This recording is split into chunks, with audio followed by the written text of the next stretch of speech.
महाविकास आघाडीच्या घटक पक्षांना मानखटाव तालुक्यातील युवा पिढी रामराम करत असून सध्या उबाटा गटाला जय महाराष्ट्र केलेल्या शेखर गोरे यांच्या नेतृत्वाखाली अनेक युवक कार्यकर्ते त्यांच्या गटात प्रवेश करीत आहेत.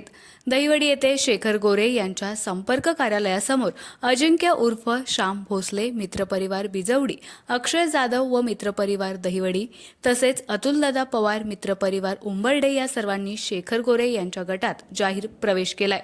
शेखर गोरे यांनी महाविकास आघाडीला रामराम केल्यानंतर राष्ट्रवादी, महाविकास आघाडी आणि मित्रपक्षांचे असंख्य कार्यकर्ते आणि पदाधिकारी त्यांच्या माध्यमातून जयकुमार गोरे यांना चौथ्यांदा आमदार करण्यासाठी पुढे सरसावले आहेत.